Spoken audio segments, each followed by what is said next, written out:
So Steve Harvey gave you a lot of advice, and did he take you under his wing? Would you say that? For that week.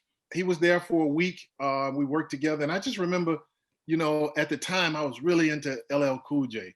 And I would have the Kango on, I would have the sweatsuit on. And I remember the first night I wore that to open for him. And he was like, hey man, no, that's not gonna work. He said, hey, this is a place of business. Steve has always been about treating comedy like a job that you go to. Not necessarily a job in the sense of it's a job, but in the mentality of dressing up, being, presentable.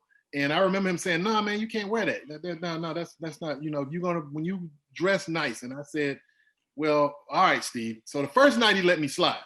The second night, I guess I just thought he was just talking. I came back in something similar, and he was like, "Well, you won't be working tonight." And I was like, "What?" He was like, "Yeah, you got about 15 minutes to, if you can get back over to the dorm and change clothes and come back here in 15 minutes, then maybe." And I just remember rushing back over, man. I put a button-up shirt on. I put some slacks on. I barely made it. In fact, he held the show like about 5 minutes until I got back. Wow. And the next day, he just said, hey, meet me at my hotel room, at noon. I met him at his hotel room. And he took me to the mall, and he bought me about 5 different outfits. And wow. Really nice outfits. And he was like, this is how you should dress. I got you 5 outfits, so this is enough. Because he said, I know you're in college, but you should be able to rotate this 5 times. The club ran like 5 days. It was like you had a different outfit for every day of the club. Wow, man, that gives like for Steve Harvey to do that, to take a young comic and take him out and get you the attire that he feels will help you get to the next level. That's just a huge thing. That gives me I always love Steve Harvey, but that gives me an extra dose of respect for the man. He was very ingratiating, man, to young comics that he worked with on his road to the top.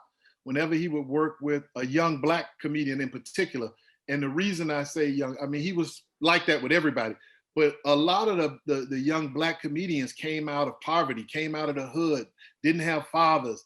And so I think he felt a responsibility of being a positive Black man in another Black man's life and saying, hey, man, this is how you dress for respect.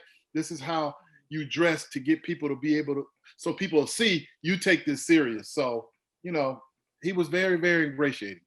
That's huge. And that was like early, what was it? Early, when did you start? Like in 2000? I started in 1990. 1990.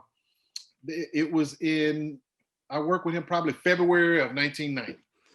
Yeah. So Steve Harvey was a headlining them, but he wasn't like a big name at the time. But for him to do that, take you under his wing, kind of show you the way. And I mean, that's just huge. And that's probably something that's always stayed with you, I would think. Yeah, it absolutely. Yeah, because at the time he had just done Showtime at the Apollo. He had a really good set. Sinbad was hosting. Oh, yeah. And they were considering him as the next host. And he went on, he had a really, really good set. So he was riding that wave. But by no means was he, I mean, he was probably barely 1,000 there. You know what I mean? He by no means was he rolling at that time in money. Right. He took his own personal money, that he was making. He was just working from gig to gig. So I never will forget that. And I've seen him since then. He's always nice to me. We always speak. Obviously, as time passed, I lost contact. I mean, even after that, it wasn't like I was calling him every week or we were talking. It was just that magical week. And then whenever I would see him, he would be like, hey, you doing what? And, even to this day, if he sees me or I see him, he's like, hey, Doug, how you doing? What's going on? Blah, blah, blah, blah. Although I have to admit, I haven't spoken to him in a long time. I mean, he's way, way up there. So he would have to see me out someplace, maybe on a street corner holding the thing saying I'll work for food. He'd be like, hey, wear a suit when you hold that sign, I'll work for food. I taught you better. Yeah, so. Exactly. Now, with that kind of lesson, is that something you pass forward? Do you do that with younger comics? Do you take them under your, maybe not go out and buy them a bunch of suits, but do you take them under your wing or try to guide them and say, hey, here's some of the lessons I learned along the way. Try to avoid A, B, and C. Yeah, things have changed now, though, in terms of having to wear a suit on stage and you have to, at that time, Black comedians in particular were trying to find their foothold. Def Jam hadn't come out yet. So, we had to follow a protocol. You were probably the only Black guy on the show. you wanted to, you were almost trying to pave the way for the guy behind you.